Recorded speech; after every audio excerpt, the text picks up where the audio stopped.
Good afternoon, everybody. This is Andrew Bird, and this is another episode of One on One. This week I've got my pianist, Tyler Chester. Hi.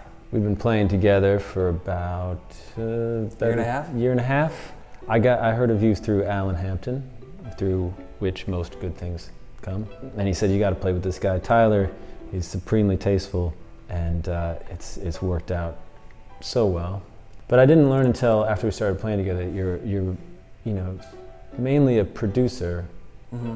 I mean, you're a session player on keys. You do a lot of producing. You produce Madison's forthcoming record.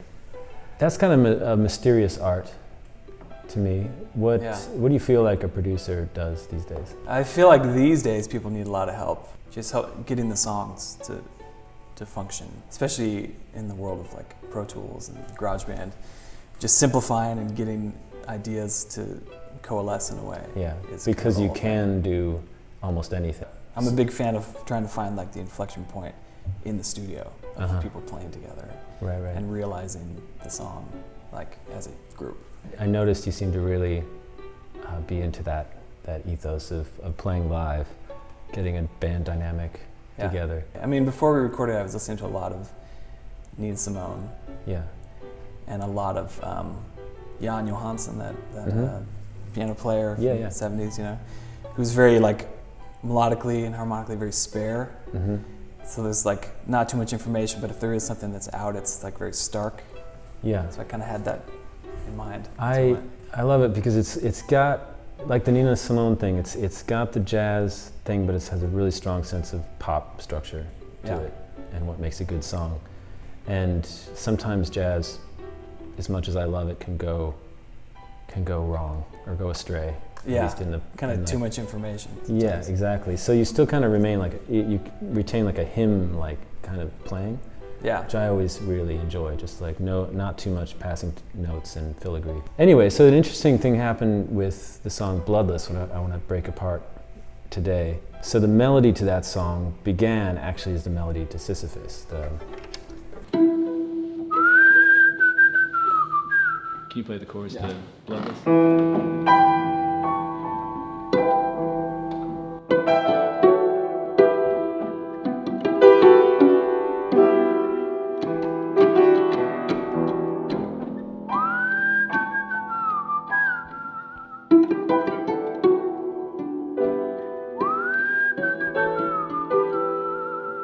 So that's originally where it was at, and then it became this.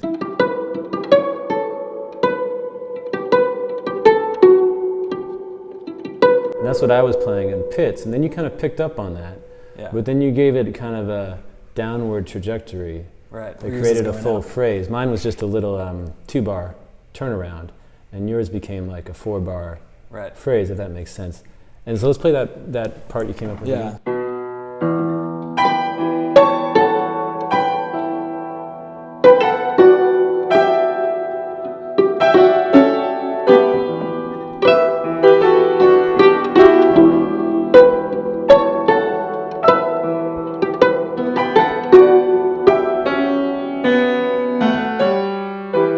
That part I really love is what's that counter line? Yes,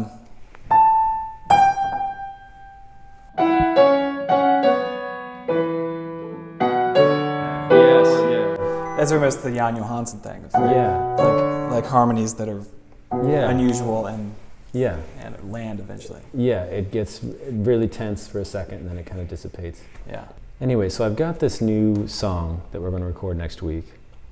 And I thought that you and I could play it and try to sculpt it a little bit, like see what you would do as a producer with this song. Yeah. And what are you calling this song? Alabaster Dreams, I don't know. I haven't figured it out yet. Yeah, well, first step. Yeah. New name. 1, 2, 3, 4, 5, 6.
shorter, nights are growing longer.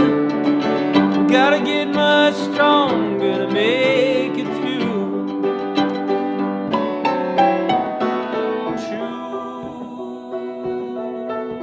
All these hearts that burn, luminescent, begging to invite you inside. Wide are the arms that long to hold you tight. A sleepy embrace.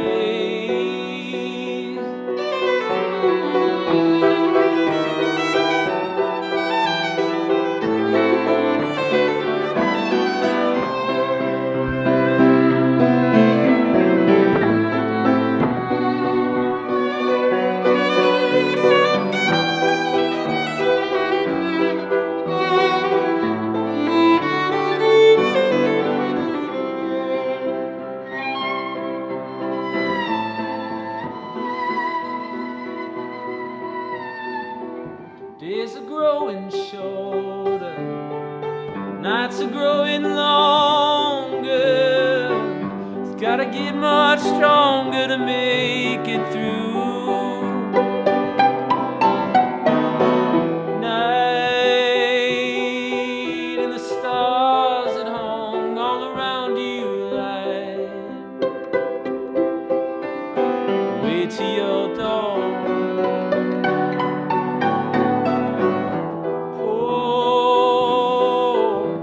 Glass of pure alabaster now.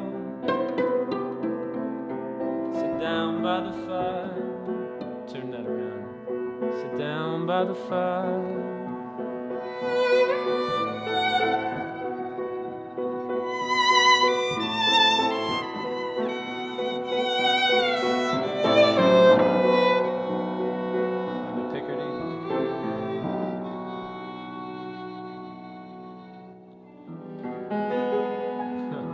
Yeah, how to end a song. That's a good one. How to end a song, especially when you want it to feel seasonal. Yeah, exactly. Yeah, the idea of this song is it's like my version of a holiday song. There's one where you're playing D on top of D sharp, which is really cool.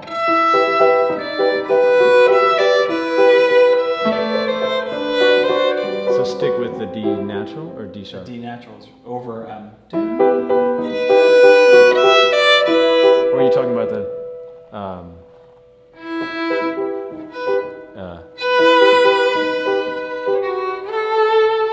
No. The one you just did. Yeah. Okay, but it's interesting. You're helping me choose my ideas. That's what I think makes a good producer. Right. Yeah. I mean, yeah, the best producers I've worked with, like I've been on a session with, they don't really tell you what to do, but they react to something good that you do and encourage you to keep going in that direction, keep following that idea. Well, thanks, Tyler, for doing one-on-one, and we'll see you at the Wiltern on the 3rd.